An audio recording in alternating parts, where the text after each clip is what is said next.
Hey everyone, welcome to the video, and today we are exploring the timeline of Little Nightmares. We have 4 games to cover, so yes, there's a big timeline for it. So let's just get started with this and the timeline order of the Little Nightmares franchise so far. So let's just jump into the timeline, starting off with Very Little Nightmares, which so happens to be the first game in the timeline. What was the second game to be released in the series is actually the first in the timeline. The story explores a world of strangeness, a mansion on top of a cliff known as the Nest. The story entails of a girl wearing a yellow raincoat adventuring through this mansion, all, well, not quite on her own. She does have a bit of a company person that we've actually met before in the Little Nightmares universe. Let's just say it was Six. Yeah, so the girl in the yellow raincoat that we play as in Very Little Nightmares isn't Six, but Six is still in that game. But it's like a slight companion to the girl in the yellow raincoat. And basically, they are trying to escape the nest after waking up in the nest after crashing from a hot air balloon in a dream or something. I don't know. But yeah, we start the episode in the nowhere, which is the dream world that the stories all take place in this giant mansion, and we face off against many different monsters, such as the Craftsman, which has long legs and decently good length arms around, and he sits in a wheelchair. We had the Craftsman, of course. We had, of course, the Butler, which was this guy who was like had telekinetic abilities or something, and like had his arms like handcuffed. Then of course we had the Pretender, which was like the biggest enemy in that game. There was a few other bosses as well, but that sort of gave us a little bit of an insight into the beginning of the Little Nightmares series and how it ran. So like we had to face off against these crazy monsters in this like mansion thing in the middle of nowhere in a dream world that is known as the Nowhere, using the new law of the series. That so happened to be just absolutely nuts, because this literal timeline is absolutely crazy. But that is Very Little Nightmares, and that's how it starts. It's not until the end that we start to think of where exactly the timeline gets put in, because at the very end, the girl in the yellow raincoat is pushed off the cliff with the Pretender, and then obviously the yellow raincoat floats up to the surface of the ocean, and that's where Very Little Nightmares ends, and where the next part of the timeline jumps in. The second game in the timeline, and the third game to be released in the series, is Little Nightmares 2. This one has had an absolute batch of chaos when it came to the timeline and where it fitted in. Bandai Namco themselves tried to say that it was a sequel, but from what I saw, especially with one of the parts of the endings of Little Nightmares 2, kind of gave me a hint that it wasn't actually a sequel to the original game. Rather, it was a prequel. Same with Very Little Nightmares, and takes place straight after Very Little Nightmares in the timeline. So let's get exploring. So, for Little Nightmares 2, we explore as a young boy with a paper bag over his head known as Mono, obviously. And this boy had this dream of a bendy hallway with a door at the end of it, then wakes up in front of a TV that has a static screen, then switches itself off. We then adventure into a woodland-themed area known as the Wilderness for the first chapter, in which we have to try and jump over many different booby traps to try and get out of the wilderness and continue on with our story. But along the way, we reach a cabin within this woodland area, of which contains one character that we've already seen twice that we've had 3 times actually in the entire series so far. Of course, within this cabin we find Six. However, Six doesn't have her iconic yellow raincoat that we saw her wearing in the first game. Of course, Little Nightmares. And we don't know where it was, and why Six didn't have it in the first place. But, of course, we have to break Six out of her trapped area, and she has to try and gain our trust in helping out. At first, Six was very strange about it, and did not accept and ran off up towards the attic of the cabin, but eventually she had to gain our trust to try and help out into the rest of the story. Six does go through quite a lot of trouble throughout the entire story of Little Nightmares 2, including being taken away by the bullies in the school chapter of the game, which is chapter 2, and also being taken away by the Thin Man in chapter 4 of the game.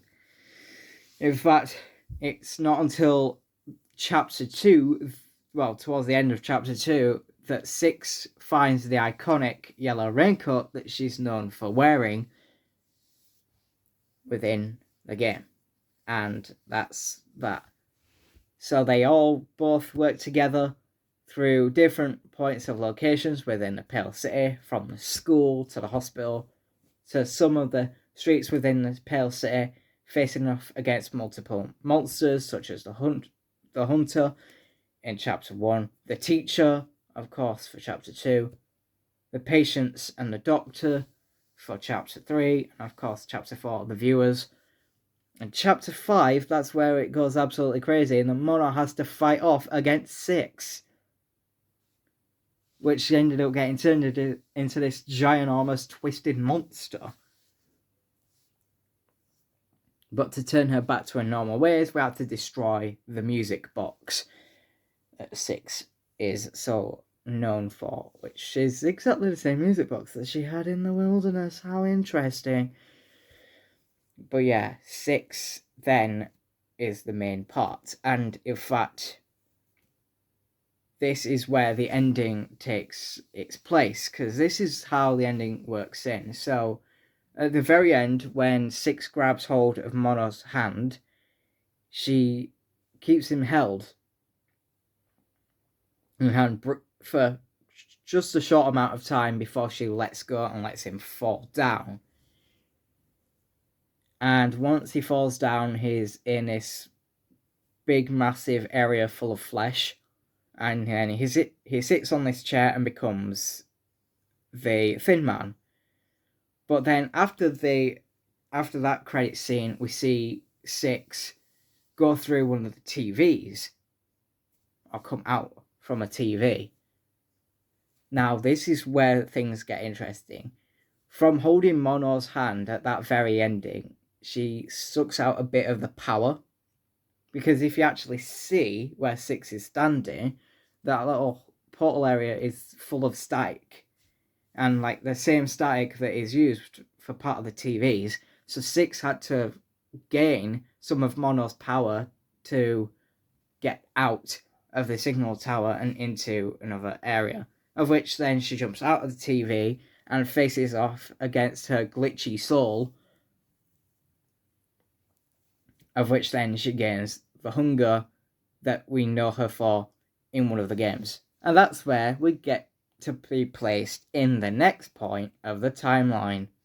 And the next point in the timeline, of course, is the very first game that was released, of course, Little Nightmares, of which Six is then invited onto a boat, which is where, technically, the ending and the cutscene of Six goes in Little Nightmares 2 is the soul of her looking at a leaflet of the Maw, which of course is the location of the very first game, of which then Six ends up taking her point in the Maw.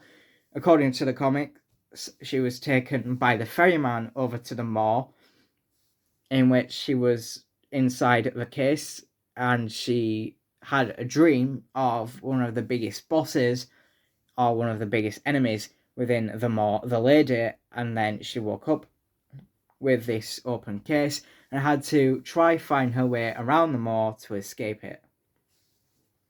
And along the way, she faces off quite a batch of crazy monsters, such as the janitor, a blind guy with super long arms, and, of course, the twin chefs,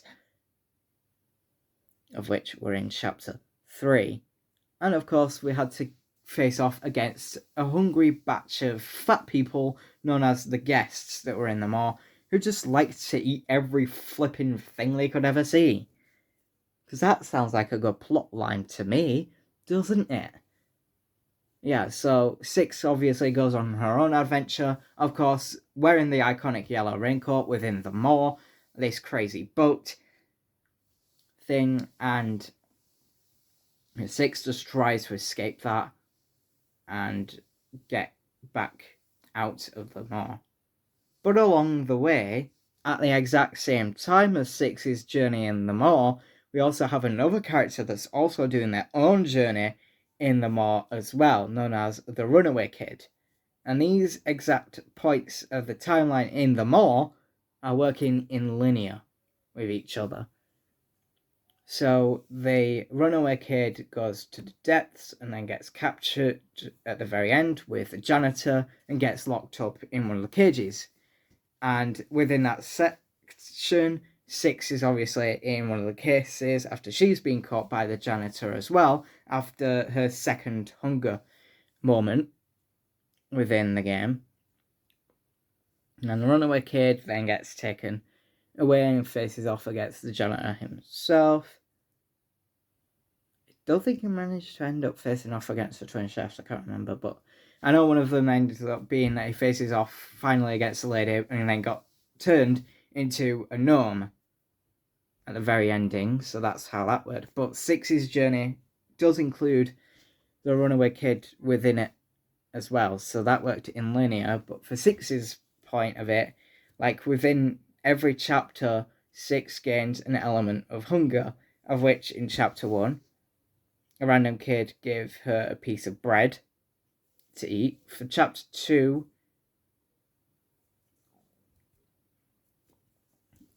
she ends up eating a piece of meat in a cage. Before we start entering before we even get into parts of chapter 2, we get her locked up in a cage. After eating some meat. For chapter 3, she eats a rat. And then for chapter 4, she eats the Runaway Kid, who is, of course, a gnome. Then in chapter 5, she gets to chow down on the lady. Interesting. After fighting her off against a ginormous mirror in her hand, where she just screams the living death out of people. Yeah, so that's where Six's journey then goes with the Maw, and that's that. But we've got another game in the timeline, which is the only sequel to ever exist in Little Nightmares. And that, of course, is the upcoming chapter within the Little Nightmares series, the 4th installment of the Little Nightmares series, Little Nightmares 3. Of course, Little Nightmares 3 isn't releasing until 2025. As of this recording, it's 2024. So we're still a year away from it being released. We don't know exactly when it will be released, but I am going to cover the game anyway. So Little Nightmares 3, aka Little Nightmares 4, is the only title within the Little Nightmares series, although being the 4th installation in the series. This is the only sequel we've ever had in the series. We've had prequel, prequel, sequel, sequel.